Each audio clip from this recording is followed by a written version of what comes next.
We'll start today by saying pledge of allegiance. I pledge Allegiance to the flag of the United States of America, and to the republic for which it stands, one nation, under God, indivisible, with liberty and justice for all. Thank you very much. I'd like to recognize Board Chairman Kale is online with us tonight and has asked me to conduct the meeting as it's simpler to do that in person than virtually.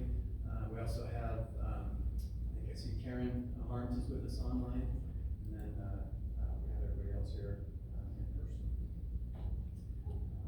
We'll begin tonight. I would entertain a motion to adopt the agenda as written. So moved. Second. Any discussion? All right, hearing none. All those in favor? Aye. Any opposed? Hearing none. Motion passes. So we'll move right into action items then. So I guess should also recognize that Taylor Jacobs has recused herself from the discussion tonight, so it's not in attendance. And we will now proceed to talk about the school psychology services contract. Our purpose for being here tonight. I would entertain a motion to withdraw our contract offered to Taylor Jacobs.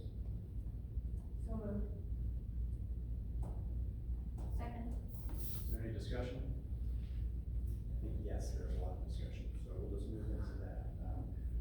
Maybe we'll start with Mr. Harris. If you could, I know there's, we received several questions via email that folks are interested in understanding, which I share those sentiments.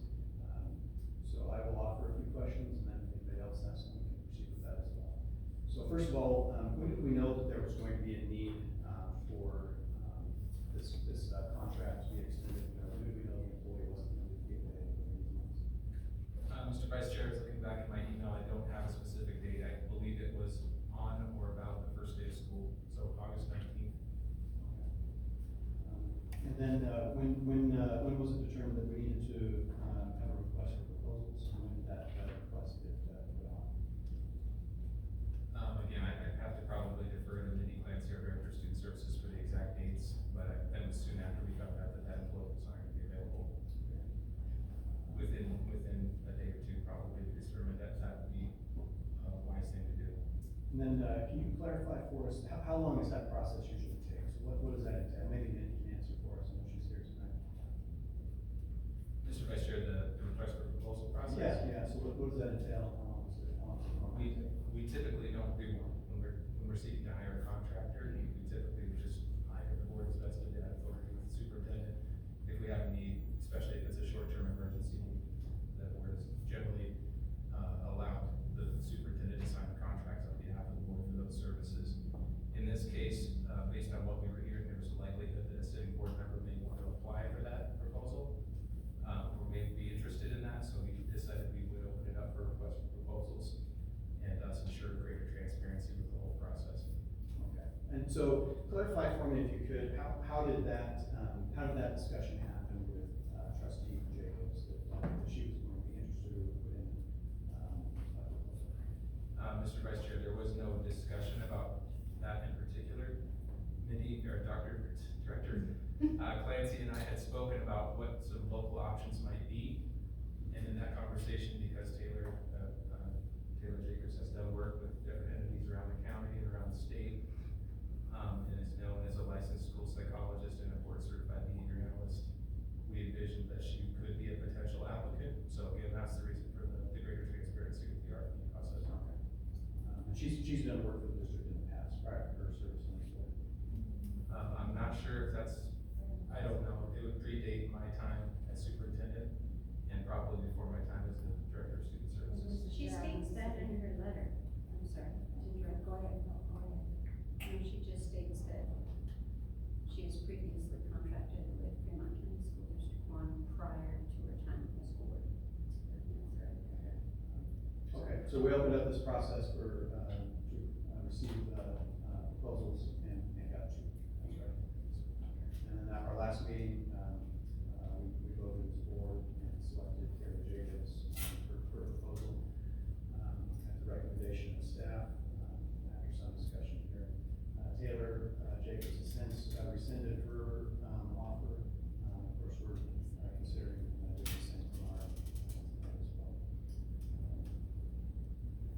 So what, from here, does the district have a plan now to, how are we going to address these needs that, which, you know, that was the purpose for the request for proposal in the first place? What are we gonna do to address those needs moving forward? Mr. Vice Chair, to respond to that with more specifics, I defer to Director Clancy for some updates on that. Mr. Chair of the board, just to clarify, before we determined if we had a need, because evaluations can ebb and flow depending on when they're due, I did sit down with the other school psychologists. We went through the list, is this doable? And the conclusion was no, she can't do it by herself. So, I'm sorry, what was your question? So what's our plan, what are we gonna do? Oh, what's our plan? Yeah. So, we put out the proposal and we had two. So I received some names in the community, I sent an email, haven't heard back. There's one other business in town that, reached out to me after the request for proposal had closed and said, maybe we can help you out. I emailed them this week, they responded today, said, hey, we can get with you next week, and then it's urgent right now, we're trying to do something, so I'm trying, but so far we don't have anybody. And so our current in-house school psychologist is just trying to crank it out and do the best she can. Yeah. Those are the questions that I had, I think those are the questions I see in the email or other concerns, questions from the board. Just a bit of a clarification, you did say it was August 19th that kind of the need became known. I heard about it through community on August 18th and sent an email to the chairperson asking about it, and I CC'd you on that, Mr. Harris, on August 18th. So there was a little bit of discrepancy during the timeline, not anything a big thing, but I had already heard the rumor at that point. I think Mr. Harris said about the union school, so that would be similar. Okay. You know, I didn't ask at the beginning, we do have members of the public here, is there other discussion from the board? I have one question for you, Mr. Vice Chair, for, Mr. Harris. I had, asked you a question today regarding other resources in the district. So do we have anyone else with these qualifications in other schools who's able to flex and help cover this work for this time? Mr. Vice Chair, I mean, we do have one other licensed school psychologist in the district. She's under contract for a completely different set of responsibilities and a different pay scale. Her employment right now is full-time with Gannett Peak Elementary and doesn't involve any school psychology duties right now. She's working in our intervention system. She doesn't do any testing or assessing the students, and she was hired full-time for that, so that would require some sort of contract adjustment and some sort of payroll bookkeeping adjustment as well, since the pay rates would be completely different. And, honestly, we talked about that as well, Director Clancy and I. Prior, yeah. Yeah, I mean, it would be like robbing Peter to pay Paul, taking her from her essential duties to do this other thing, we want the thing that she was doing before would suffer, and it would have a domino effect, and ultimately probably move us forward, we didn't think. Thank you. Other questions, comments from the board? So I guess we'll, if there are comments from the public, I'm happy to hear those at this point. If anybody here wishes to speak or. Mr. Chair, this is Jared. I'll have some comments, but I'm happy to have, who wants to go first, it's up to you. Well, I'm not seeing any hands raised, so we'll just go to you, Jared. Okay. I just wanted to raise a few points here. I think first, it's important to understand that the district has an ethical and statutory obligation to provide psychological evaluations and other services to our IEP student body. This, I don't know whether the public understands or not, this isn't a choice that the district does. This is a federally mandated item that we provide these services. We can't not provide these services, even if we wanted to. And the reality is, we don't want to, because we don't not want to, because this isn't just a legal issue. This is also an ethical one. These kids truly need psychological evaluations. I mean, our job is to make sure that they have an independent plan, an individual plan that helps them, in the most equitable way possible, navigate our school system. And the reality is, these kids are the most in need of our psychologist expertise. They're the most vulnerable kids among us. As an ethical requirement that we provide this. The reality is that need was and is in jeopardy of not being fulfilled because of the need of the temporary absence of our school in-house psychologists. And as we all know, we have a deficit of providers, as Director Clancy just talked about. It is difficult, especially on short notice, and especially for temporary services, for us to find someone to fill these roles in our community. So the reality is, in that situation, Taylor knew that, and she stepped up to help our kids. I think it's important to note that because Taylor's helping the district, not the other way around. I have heard online, I've read, I'm going to quote it, or not quote it here, but paraphrase it here, the fix is in. That the district was trying to get Taylor in front of these kids, or that the district was trying to shovel money to someone on the board. The reality is, that is ridiculous, and nothing could be further from the truth. Taylor doesn't need a temporary contract here, folks. She doesn't. Now, I know that Taylor and Justice, they're not exactly Elon Musk, but I know they're also not hunting around in the garbage looking for where their next meal is going to come from. Taylor did not need the money for this contract. That's not the point. Taylor was helping kids where we have a deficit of need. She stepped in when the district was in need, in spite of knowing that this would be a very politically difficult position that she was going to be in. She talked to me about that. She talked to me about the difficulty that this puts her in. But she went ahead anyway, because she knew that there was a need, because she knew our kids that were the most vulnerable had to have psychological services. And I think, frankly, all of us owe her a debt of thanks for stepping up into the hot seat here. And frankly, an apology for turning her good intentions into a political firestorm that I think is pretty ridiculous. So I want to talk about the process we went through. I'm sorry I'm going to take up a little bit of time here, but I think it's important. The process we went through is as transparent as it could be. In spite of the fact that we didn't have to, we opened and advertised this to the public for bids. And how do I know that it was very public? Shoot, a person all the way over from Goshen County applied. This was not something done in the back room. It was not some conspiracy to try to get Taylor psychological contracts here. Unfortunately, that very public bid process only resulted in 2 contracts, one of which was Taylor. Now, normally, this wouldn't be a board level issue. We normally never vote on this. We don't have to. There's nothing that says this contract's not nearly big enough that it crosses the threshold where the board has to vote on it. But we knew there would be a conflict of interest problem, and we wanted to make darn sure the public understood the ins and outs of it. So the board sought to make it as transparent as possible. We didn't want to hide anything from anyone. We wanted to make sure the public was aware of what was going on. So we held a public vote. And what was the result of that meeting where we held that vote? The conflict was thoroughly discussed throughout that meeting. The public had the ability to comment on that conflict of interest. We followed the statute by making sure that Ms. Jacobs absented herself from all of the proceedings. Not just recused herself from discussion, but actually left the room.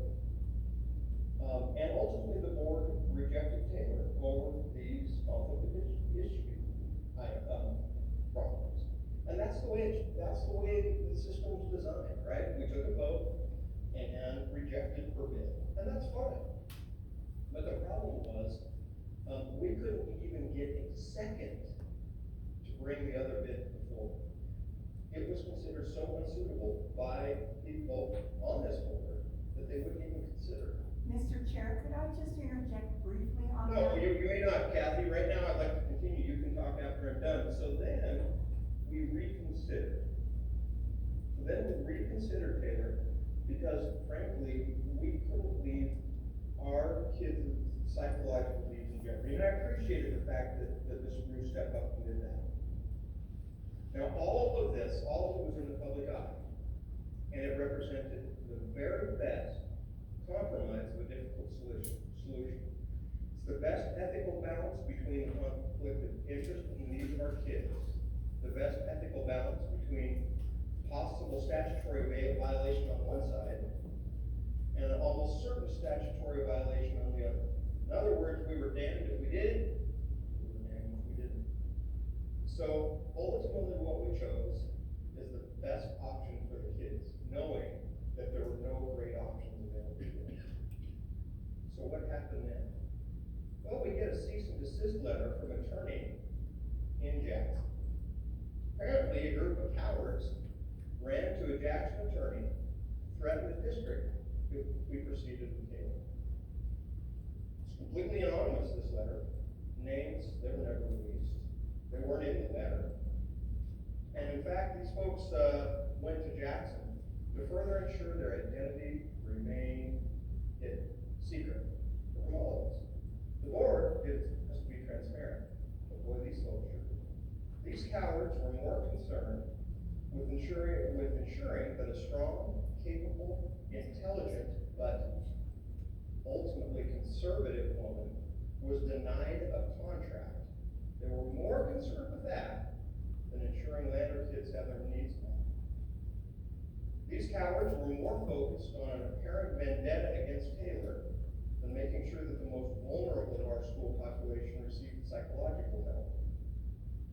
These cowards thought it was more important to address a perceived conflict of interest than help in reassure our IEP parents that their kids would be taken care of. These cowards didn't give us any ideas on how to provide these statutory and necessary services to our at-risk kids that their cease and desist letter would put in jeopardy. These cowards certainly didn't offer to pay the fines or the litigation when we couldn't find acceptable additional resources for our kids, when we get sued because we can't adequately provide our bill services. These cowards won't be on the phone when we have to explain to the parents why we can't help their kids. And these cowards won't be working with our kids when they're suffering day to day because we couldn't complete their IEPs. And so what was the result ultimately? Well, the district and Taylor, I assume, will mutually withdraw from contracted services this evening. And after all, no one really wants to risk the possibility of litigation costs. We would incur those costs as a district even if we were successful in our case. Director Clancy, happy scramble, already is to find suitable services additionally to our other psychologist that's in the school will undergo tremendous stress as she tries to complete what is ostensibly an undoable task. Our district will likely encounter much higher costs than we would have been experiencing with Taylor. After all, her bid was the cheapest of the two we got. And finding someone at the last hour almost always means you're going to pay more. Our kids may not get the services they need and deserve at our district. The district may face potential litigation over the loss of these services. And all of that just to ensure that Taylor, a conservative board member candidate, doesn't get a contract with the district. I gotta say, this is what's wrong with politics today. This is like DC politics moved right into land. Personal vendettas based on political ideology put over the constituents' needs. It's people that use the legal system as a weapon, as a spear, not to do the right thing, but to win political battles. I thought that the weaponization of the justice system was only something we saw in DC, but apparently I was wrong. It's disappointing. This pushes more divisiveness into a system that's already divisive. And what we need to find is solutions, not ways to divide. But the cowards that went up to Jackson, they're not interested in solutions. They're just interested in making sure Taylor will get a contract. And sadly, at the end of the day, it means that the best politicians, the best among us, really won't wanna run. I mean, do you wanna run if you're the one that's on the spear of the justice system is aimed at? Do you wanna run when you find solutions and people try their best to destroy them? Do you wanna run when people have a vendetta against you and try to destroy your personal and even your business life because of that? Of course not. So we don't pick the best people for our kids. So with that, I sadly and reluctantly, and honestly feeling pretty forced, I'll vote to accept Taylor's withdrawal letter. And I offer personally a sincere apology to Taylor, who should have been treated better than this. And also to our IEP kids who deserve much, much better than a failing solution. With that, Cheryl, we send it back to you. Thank you, Gerald. Jack? Yes, Mr. Chair, a couple of points I'd like to make. First of all, when the motion to consider the second candidate was given, I was on Zoom. I have hearing aids, did not hear that motion. I would have seconded. I don't know how that may have changed the discussion, but there could have been a potential second and a discussion about that candidate. So I apologize to this board for not hearing that and not knowing that was an immediate action that could be taken. The second thing is, Jared, I'm just struggling a little bit with throwing around the word politics. We are to be a political free board. And my objection to you when I first wrote you an email was the legality of the issue, not politics, not anything against Taylor, but the simple legality of our policy and state statutes. Thank you. Give public comment. I did not raise my hand quickly before. Tell us who you are and make your statement. Yes, my name is Mara Gans. Thank you all for the time to speak. I'm just curious, this is a rough situation for y'all to be in, and I really care about our students and want them to have services, and it feels like all of the options we've considered are all Band-Aid solutions, and I hope we get a Band-Aid solution that works. But my question is whether or not the board is gonna consider a long-term solution to this. We are always gonna have students who have needs. Taylor is well liked in this community. She's running for office again. How are we gonna prevent this from happening in the future? Do we need to hire another full-time psychologist in our schools? And yeah, so that's my question, for the board. I know it can't be answered now, but I hope that we move forward so we don't end up here again. Thank you. Stands. So the reason this was a temporary contract is because we have a solution after this. We had that solution, before, mid-August. And we just found ourselves in this situation, unexpectedly.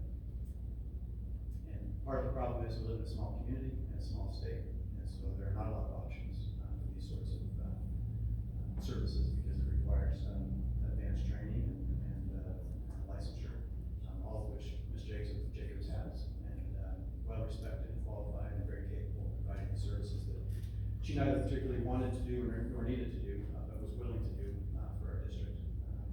And of course has withdrawn, her offer for valid reasons. She in no way needs to incur a lawsuit, in order to do that favor for our district, so that's where we find ourselves. I totally agree with Jared, cowardly behavior on this group of so-called concerned stakeholders.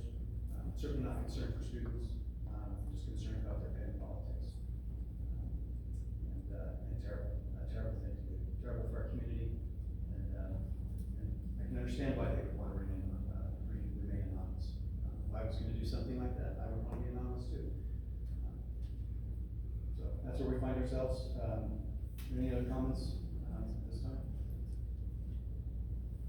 All right, hearing none. I have one. Yep, Eileen? I think what I'd like to say in response to you, Jared, thank you for your comments, and to you as well, Scott, I really don't think catastrophizing at this point serves us well.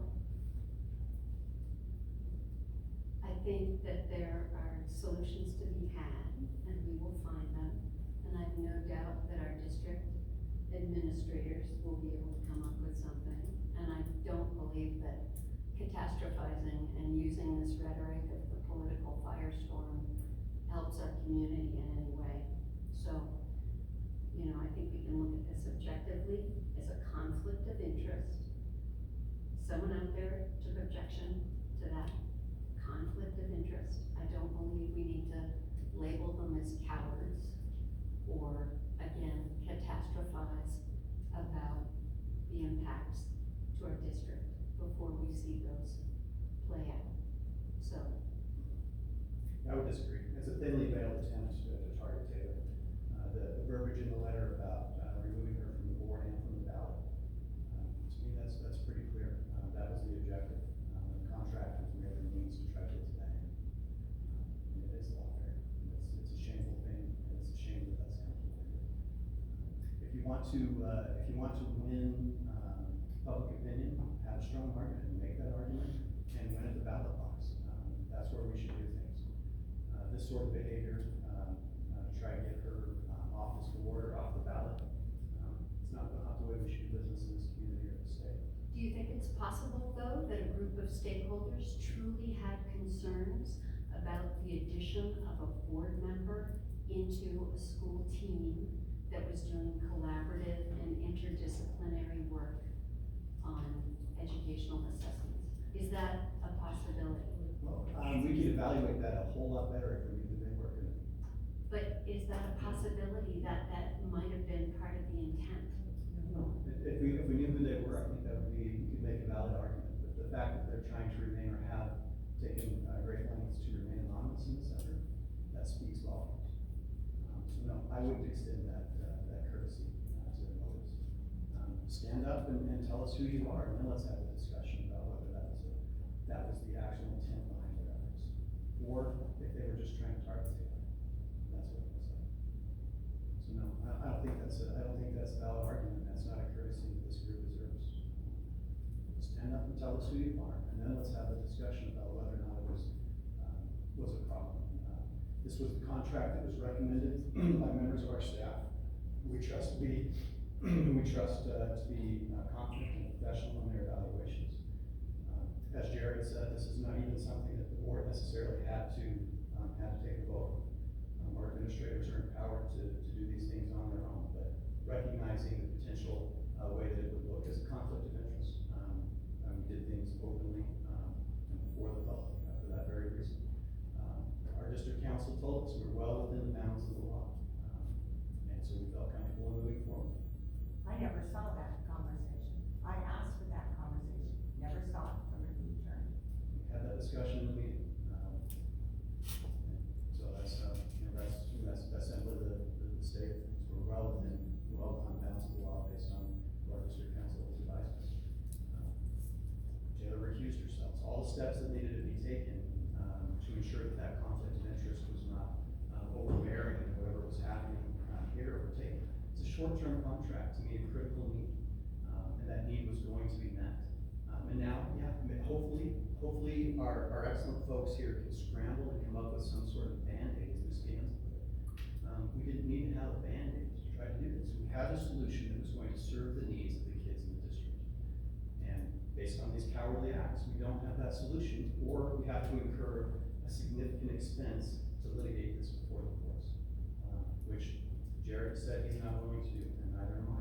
And so yeah, we're gonna look for a Band-Aid that's going to underserve the needs of these at-risk students, and that's what we find ourselves. Catastrophizing again. Did we not just hear that we're scrambling? There is no solution right It now. just doesn't It's help, not a Mr. catastrophe. Jensen, That's where we're to at. say underserved. Why did we need the contract? Because the one employee we have cannot complete the tasks that are before her. There was another individual who was not considered by the board because I believe she was found to be further away, less convenient, less available. But there was another individual. And what did Ms. Masters tell us about that individual? Could not complete the tasks that we needed. That's underserved. If we can't do the task that needs to be done, is that not the definition of underserved? serving those kids' needs, we're not No, meeting our I'm not ethical and talking legal about the obligations. psychologist on staff currently. Yeah, the one in legal, right, the one in Goshen, yeah, yeah, that's what we're talking about. Mr. Chair? Yeah, Jared, go ahead. If I may, if that was the choice the board wanted to take to avoid the conflict of interest, we had an option to do that at our last meeting. We could not give a second. I frankly don't buy the idea that Kathy didn't hear about the second. I said, multiple times I called for a second. Is there a second? Is there a second? It wasn't a one-time thing. We had multiple chances to get that person on board. The reality is, no one on the board felt that she was capable of getting the job done. This is not sacrifice. He doesn't. This is facing a reality. The reality is, we have a solution that was in place that suddenly got pulled out from underneath us, so now we're scrambling. We have a school site that has no idea about how she's going to be able to get this done. We have a director who has no idea where she's going to come up with resources, and we have the very real potential of litigation on the other side of our statutorily obligated and mandated requirements to get done. So this is not catastrophizing in any way. This is recognizing the realities of the situation in which we have a solution and we are now in a lot of trouble. Thank you, Jared. Anything else from the board? We'll take it to a vote. All those in favor of withdrawing our offer to Taylor, please indicate. Aye. Any opposed? Motion carries. So, I guess we just have reminders, so our next, board meeting is October 15th, regular board meeting, then